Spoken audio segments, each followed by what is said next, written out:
Welcome to the Tourism Hub podcast. This is a special episode because I'm sitting next to a special human of tourism. Lucy, welcome. Thank you for agreeing to be here. We're in the HQ of the Victoria Tourism Industry Council, your new home of late. We'll get straight into it because there's a lot to cover. We're really going to talk about careers in tourism and choosing a career in tourism. But before we do that, I'm interested in your choice of making tourism your career path. Taking back to the start, Lucy, why you chose tourism and what ignited you to start? Yeah, sure. For me, the first spark of wanting to work in tourism was actually before I even knew tourism was a career. It was when we were in Halong Bay when I was about 21 on a holiday before I went on exchange. And I really saw what the impact of the boats in Halong Bay. I got up in the morning really early. I'd just woken up, so I was like, I'll go up and watch the sunrise. And of course it was cloudy, so there was no sunrise. But what I did see was people throwing rubbish off all the boats around us into the water. And they were tourist boats? They were tourist boats. And what sort of sparked for me was that we've got these fabulous places and beautiful places where they're not necessarily getting managed in the way that they could be in order to keep it forever. So that was my first spark of wanting to work in tourism, but then it wasn't until I took a year off after I finished my undergrad studies and I didn't know what I wanted to do, but I'd done biology, so I went and volunteered in Wales at a organisation it was a conservation organisation that was funded by tourism. So I volunteered for the summer there as an intern. And basically we went out on the boats, which were tourist boats, but we were the researchers on the boats. So we sort of sat on top and we did the scanning to see dolphins. There's this really weird little town in Wales called Newquay where the dolphins come in every year. And we were doing all understanding behaviours and we were looking at where they were and identifying fins and looking at seals, tortoise, all those sort of different groups. And while I was doing that, I sort of could see this real synergy between tourism and conservation and sustainability and how they might meet in the middle and how tourism can be used as a real tool for education for people because it sparks joy, it sparks interest, and it also could be used for good things like conservation and research. So that's kind of where I started. And then I looked at doing a master's at Monash in tourism, and that's sort of where I went. What a cool story. So your undergrad was in biology, had nothing, so your studies, you had a real art, science background and interest without the clarity, but then through this spark moment in Vietnam, and then you go and do this incredible, what an incredible experience. And that's why we're here, right?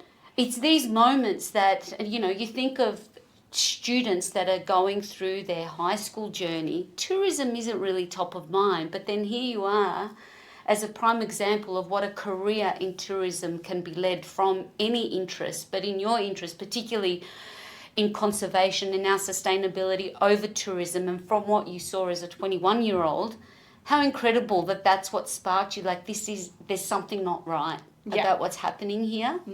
So tell me, from there, so from Wales, that was a year-long experience? So it was a summer. Amazing. I was over in Europe for, I think, 10 months, but it was just the summer I spent, And then you came and you completed your postgrad and your master's in tourism. Yeah. So tell me about then this now into paid employment for you in your career, from being quite academic, observant, you've travelled clearly, you've got a crush on the world and love your outdoor and adventure experiences. Tell me about that pathway of how you navigated landing that first paid tourism position. Yeah, so I was about to start studying my master's. I did the Sustainable Tourism Masters at Monash, or International Sustainable Tourism Management, and I was moving up to the city, and so I applied for a role as a Tourism Operations Supervisor at City of Melbourne. So that's where they look after the volunteers that run the City Ambassador program. So I got a role in the Bourke Street Mall booth. Fantastic. So I did that while I was studying. Yeah. Yeah, so that was kind of my first role I guess, in tourism. What a great role while you're studying. And then there's no turning back. You've landed in the right place. Where was home for you, Lucy, when you say you moved to the city? I grew up on the Mornington Peninsula. Yeah. But I moved up to Clayton for uni, and then I lived in Kensington sort of when I first started back, like in the city properly. But yes. So I've been around Melbourne. And over the years, in your young years, you've seen a lot of change, even in Mornington Peninsula as a region, right? How much that, in terms of tourism and summers on the Mornington Peninsula, significantly changed from what it was even visiting for day trips for me when I was younger. Yeah, so it has really changed. And I think the thing that really stuck out to me as I started, I suppose, understanding tourism and seeing it on the peninsula, where it's somewhere where, particularly I grew up in Balnarring, which was a very small hamlet sort of town when I was growing up, and now it's sort of a booming tourist location. The way that when a business is not set up to think about locals, it doesn't work. You have to really think local when starting those businesses, and that's why a lot of the businesses on the peninsula, when they do really well, is because they have that local backing and people love it already. That would be. But yeah, the peninsula is a beautiful place, so it's always going to grow. You know what? I love what you've said there. And I had actually changed one of my international readiness training through COVID, flipping that switch that that's where we should start. Before you have your sights on attracting that international visitor, start local, think global, because when you've nailed that experience delivery to your own, within your own backyard, it's stepping stones to building that product. But it's a great insight as a local that you've seen. If it's you have to integrate within the local community, especially now in the context of over tourism. And really, I was living on Phillip Island from 2019 to this year, and really you could see it during, I suppose, the COVID times, where the places that really cared about locals and thought about locals and created their really quality local products were the ones that really did okay. Well, not okay. No one did okay in COVID, but they... Better. Yeah. Better than others. Yeah. Now, I've really enjoyed seeing you from afar and now up close and close that we can have this chat, really spread your wings. So you spent some time out at Bass Coast Shire, and most recently you put your hat in the ring for a leadership role within the Young Tourism Network. And I should add, I should have started with that, my bad. This was a little bit impromptu, but that's always the best way. I should add 2024 Young Achiever as well. Thank you very much, Lucy Dewhurst. So tell me about that journey, because I think for anybody that's listening that is scared to take that next step, you see an opportunity come up, like we're looking for leadership in a young tourism network, or we're looking for someone X, Y, Z. It sparks something in you, but you might then go into self-doubt mode. Tell me about that journey. I'm just curious, when you saw that come up and then being brave enough to actually go for it. As in the role last year? The role last year that led to your role now when we're talking about pathways. Yeah. So I suppose, I guess I've always been a bit strategic where I wanted to go, and I knew back pretty early on I wanted to be in industry development in tourism. That was sort of where I wanted to go, but it's quite a hard spot to get into. So I knew I'd probably have to do a few things on the path. But I was in a role at Bass Coast. I'd been in for about 2 years in economic development. So very similar to the tourism industry. Obviously, Bass Coast is where Phillip Island is. A lot of the businesses are in tourism anyway. So you're working with businesses and supporting them and running events, conferences and those kind of things.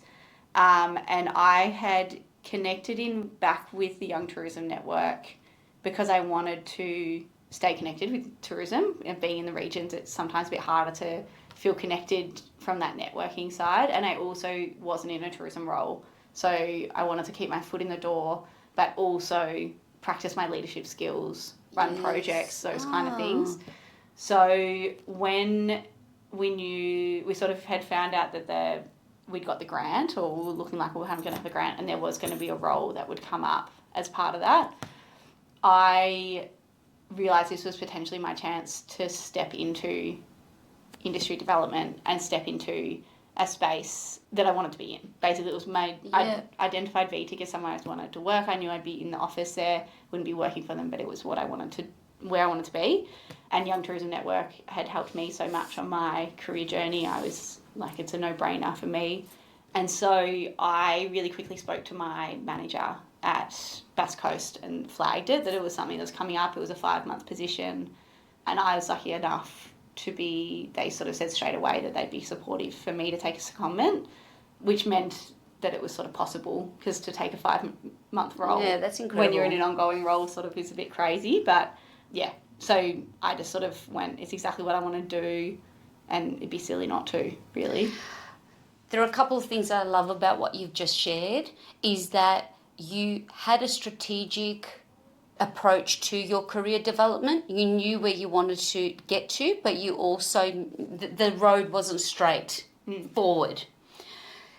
Also that, and knowing that is really, see it, be it. I say that all the time, to have that vision, whether you're running your own business, but for all of you in your careers, what does the next year look like? We just did some interviews with university students, and it's very much the same as speaking to my year 11, year 9 children, my own children, saying, I don't know, right? But I love that strategy doesn't have to be a specific job, just the realm. Where can we help the most? I also love what you've shared. If you never ask, the answer will always be no. That you ask for that, do I have permission to just step out for 5 months to explore this incredible opportunity? So I think that's really, really excellent. Now that was it was a big role, and you achieved a lot in those 5 months. Yes. So it was a chief executive position? Is that right? Around, let's just call it that. I was an executive officer. Yeah. It was, yeah. Executive officer. Put a C in front, and it's chief executive officer, right? Let's go with it. But really, you were one of the first employed. I was the first, The first. Yeah. Before we backtrack, I just conscious of all our international, the majority of our audience is Australian. For everybody beyond our borders, now you will have the equivalent of this in your region. So Bass Coast Shire Council, it's local government that has a tourism arm and a vested interest, particularly when we've got the iconic Penguin, Phillip Island National Park, where our little fairy friends are. Iconic international destination. VTIC, Victorian Tourism Industry Council, is where we sit. I've also had the great fortune of helping the team out of late, and we're both singing from the same hymn book.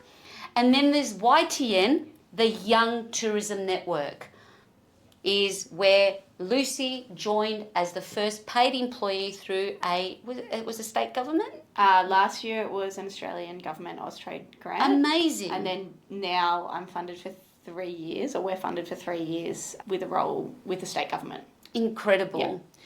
So the Young Tourism Network, there's also like the Young Australian Tourism Export. There's young networks out there. I know it certainly played a big role in my career in terms of networking.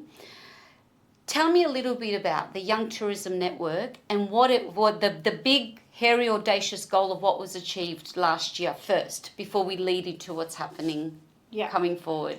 So the Young Tourism Network was established in 2006. So it's been around for almost 20 years. I think 20 years next year. And it is really there to be the voice of emerging and young professionals in tourism events and hospitality. So we run networking events and training. It's a volunteer committee. So up until now, it's been led by volunteers, and really started to see during the last sort of 5-6 years that young people weren't having that seat at the table. So we did a lot of research and advocacy to start looking at well, what are the young voices of tourism? What are those people that are starting out their careers or starting out their career in tourism, because you're not always young when you start out your career in tourism, and what do they want? What are they seeing? What are their experiences in the workplace? So we sort of have stepped into that role, as well as we run mentoring programs and events and networking and, lots of different activities. So with all of the research and advocacy that we did over the last 5-6 years, which I wouldn't want to take credit for, that was very much all hands group, volunteers leading the charge. As a result of that, we got this role where we were able to run a Emerging Tourism Leaders Summit for the first time. It was the first time we'd run anything like that. It was the first time I'd run a conference, so it was a big learning curve for me as well. But we basically wanted to get early professionals in the room. They don't often get the opportunity to come to conferences. They don't get the opportunity for the same level of professional development that higher level staff often get. And it was about getting them in a room together and really getting them inspired about a tourism career and their leadership journey. So we pulled the entire thing together in 5 months. There was a lot of, from start to finish. We also ran 4 sort of networking events with 12 ambassadors. So we highlighted young people who were sort of 10 to 15 years into their career, understanding to learn about what they do in their career and why they're in tourism. So we showcased them at a number of events, like professional development events. And we also ran a Launchpad training program, which was looking at sustainability and tourism and that triple bottom line of regenerative tourism. So we worked with regeneration projects on that as well. So it was sort of a lot of activities across the 5 months. It really just showed it had legs and was quite exciting to see where we could go. Absolutely. And it's a membership, but it's, young or emerging tourism leaders pay to become a member of the Young Tourism Network and have the opportunity to network and be part of some really excellent professional development initiatives. Yeah. Now, last year was also the inaugural Choose Tourism Careers Expo. Mm-hmm. Out of all the research, and that was the big event that was part of the Emerging Tourism Leaders Summit. Emerging Tourism Leaders Summit, like a big dynamic duo, had that happened all at the same time and happening again, September 2nd, 2025, this year.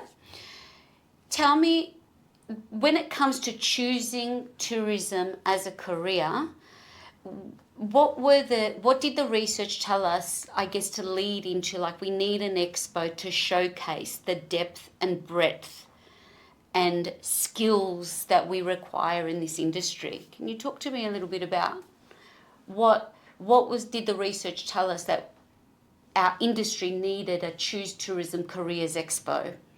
Yep, so we know that there's a disconnect between the actual career pathways and people's perception of what a career in tourism is.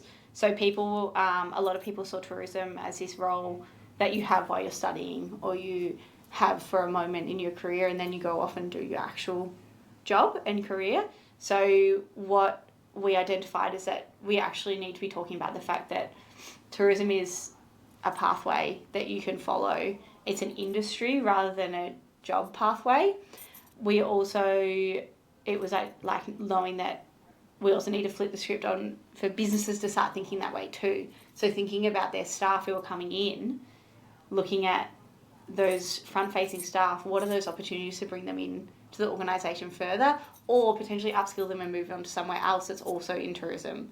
And they're not just a tourism professional. You might be a marketer, you might be in HR, you might be in IT, but it's about choosing that pathway where you continue to follow in that area, basically.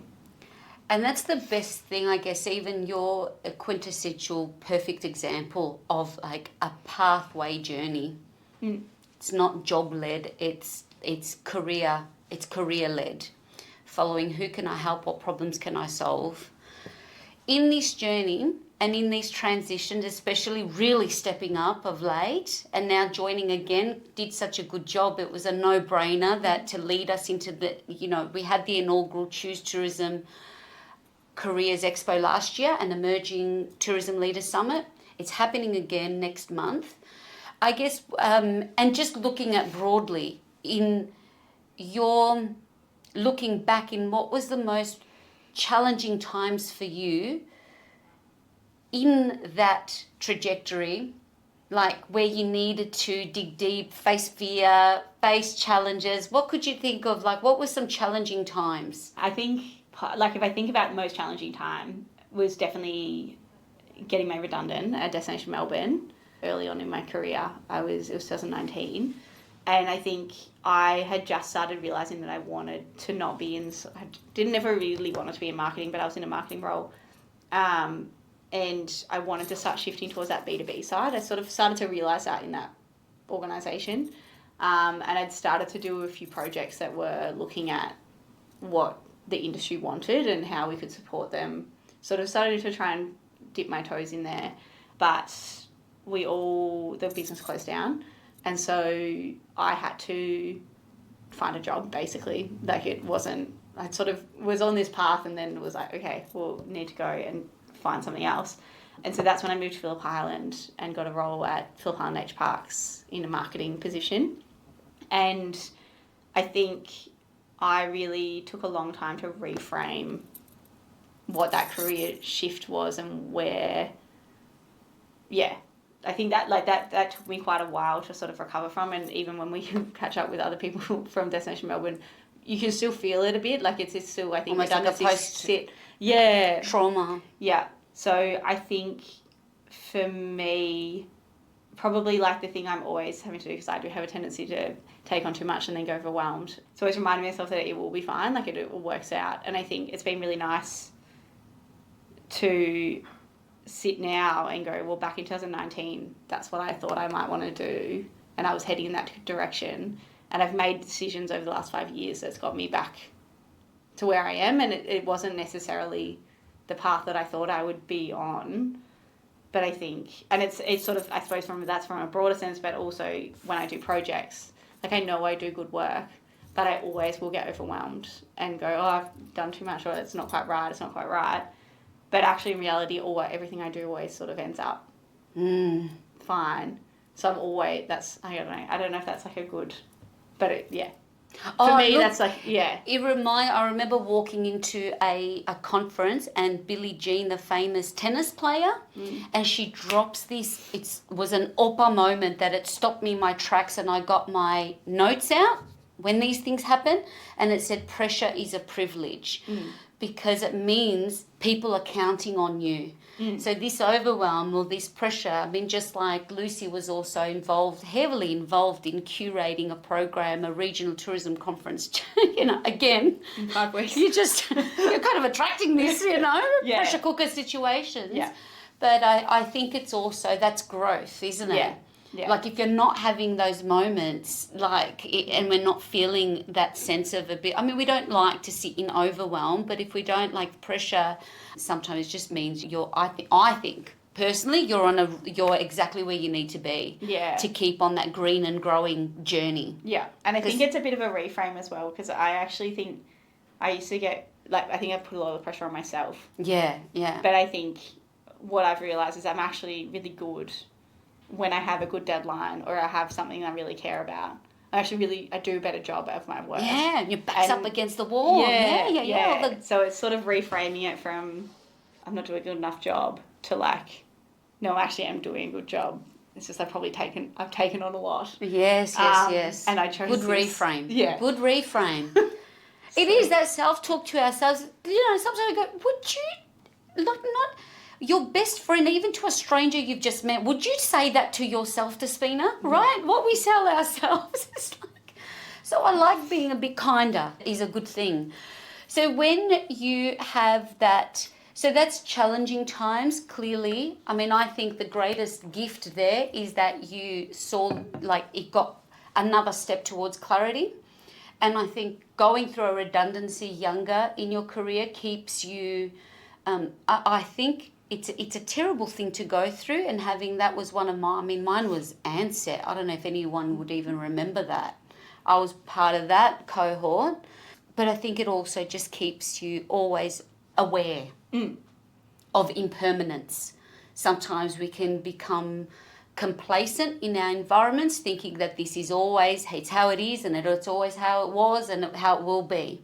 But going through something like that can be also a great gift of being aware that, you know, what's here today may not be there tomorrow, and to keep those pressure cooker situations to do a good job.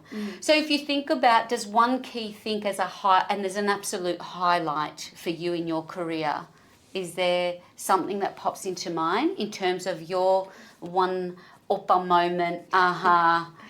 Yeah, to be honest, actually, the Emerging Tourism Leaders Summit last year, I remember at the end of that day, and I messaged a friend and I said, this is the best thing I've ever done. Like, I just knew that it was like this moment of like, oh, this was really good, and like I did a good job, and I was really proud of myself. So the whole freaking industry was proud of you, and then you got no idea when it was just when your name was called out. Now, the Victorian Tourism Awards, just like the National Tourism Awards, but for us here in Victoria, it's a big gala event. There's 1,000 people, and there's some individual awards, and a young tourism leader is announced, and it was this wonderful human next to me. And I mean, that was just extraordinary effort and work, and you deserve that recognition.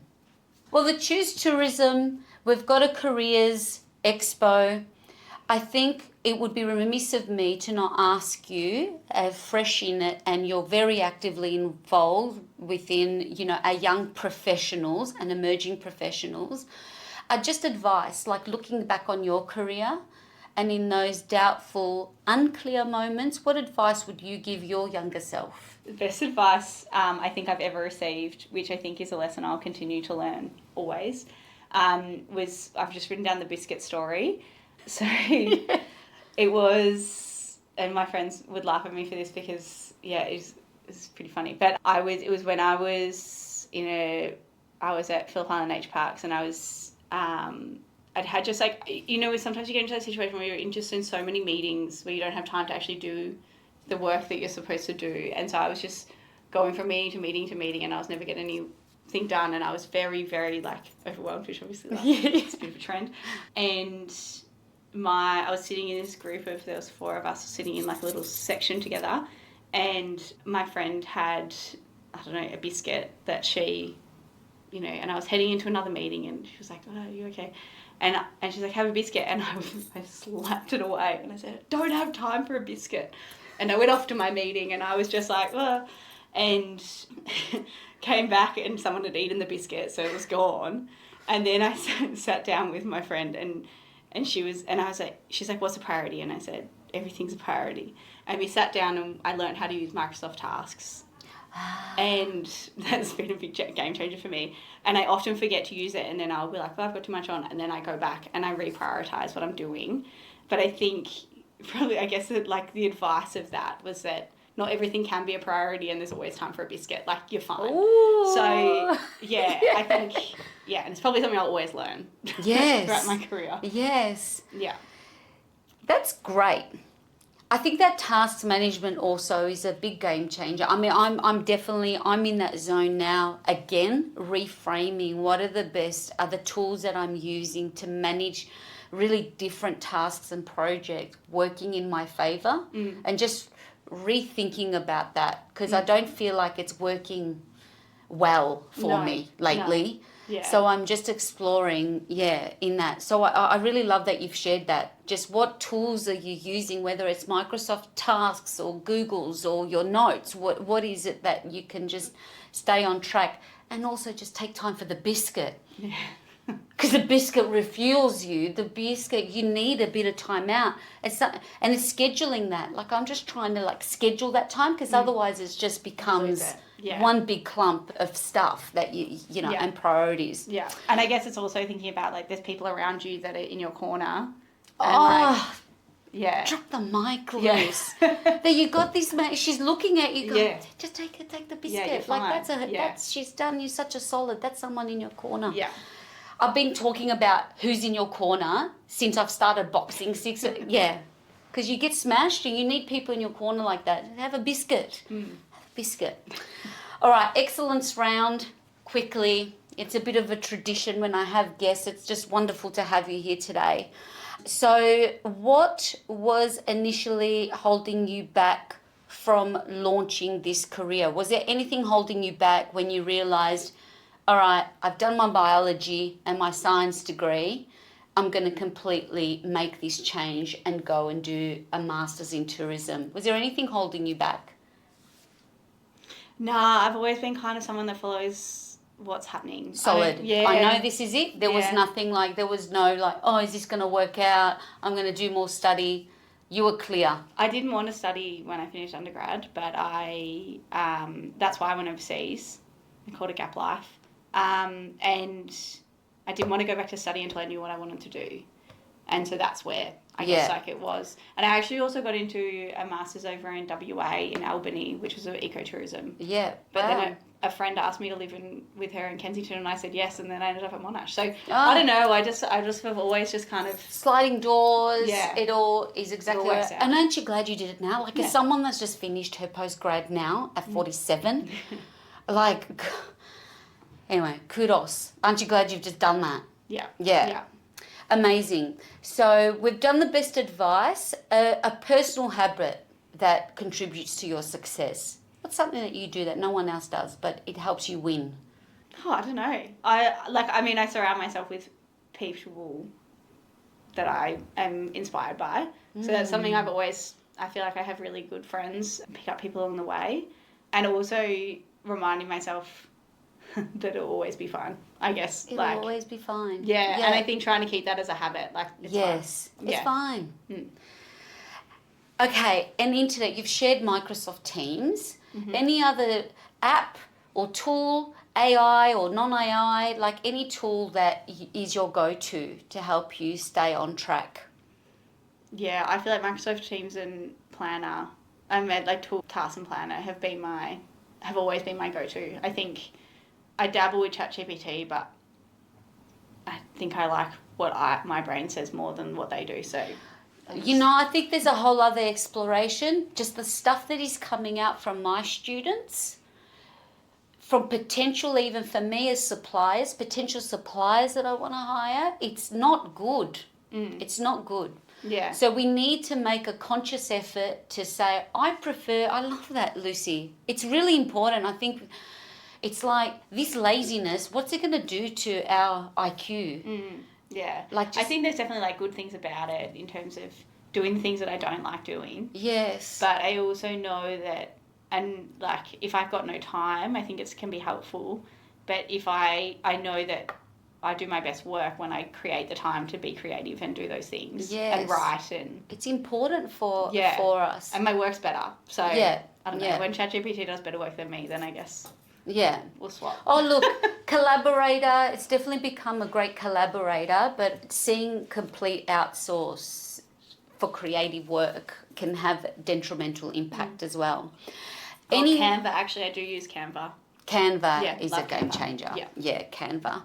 Any book or, like we were saying before, book or podcast or anything that you surround yourself with great people and great humans in terms of content that you ingest or what you like to read. Any faves that come top of mind? I listen to, I dabble in those sort of books, but not really. But definitely I listen to The Imperfects on and off. Shameless Media, which I just find Michelle and Zara, who've started their own business, pretty inspiring and pretty fabulous. Is that a podcast? It's a podcast, yeah, awesome. Media company. But I'd I use those things to switch off rather than learn. Yeah. So nothing that's educational, probably. Yeah. Well, that's good. Shameless Media is a good one. Yeah. And your absolute favourite holiday destination that you would recommend? I don't know. Any a favourite that comes up with any holiday? Scott's Head in New South Wales would probably. An experience, if we're talking about experience makers or any from a tourism operator, does anyone come top of mind here or overseas? That you experience something and I don't know. No, I but haven't got one. you appear to me that you like to do things independently as well. Yeah. Am I getting that vibe from you, like, that you would go and just explore your I go for a own walk trails or and yeah. Yeah. Probably, to be honest, like go and sit in a cafe in the places, and I don't know. Yeah. I probably am not so much a attraction experience person. But that's good. Yeah. But do you look to? Are you a planner pre, or you like to get there and feel your way, get immersed in it when I get there. when you get there? Oh Yeah. Where can we best connect with you? Probably LinkedIn. LinkedIn? Really. Yeah. Yeah, I'm not always the best at replying, but I will try. And Young Tourism Network, I'll put everything in our little show notes. And of course, Choose Tourism Careers Expo and Emerging Tourism Leaders Summit is happening on Tuesday, 2nd of September is where it's happening. So there's many reasons for anybody to come and join the team at Young Tourism Network and the Victorian Tourism Industry Council and the entire industry to meet, to network, and of course to learn and get inspired. Yes. Anything else we need to say? No, Great. No. And thank you for just saying yes at a very impromptu moment today. I really appreciate you. You just keep on doing Lucy Dewhurst. Thank you. It's working out really well. Appreciate you. Thank you to everyone for listening. This is Lucy. We are at VTIC. And until next time, you can see I'm wearing my little Choose Tourism Careers Expo. We've got a TikTok happening. There's a Choose Tourism. Is it Choose Tourism Careers Expo, the handle on Instagram, and it's got its own social media happening now too. So follow the fun there if for any reason you can't join us. All right. Thank you, everyone. Until next time, be better and do better than you did today, than you did yesterday.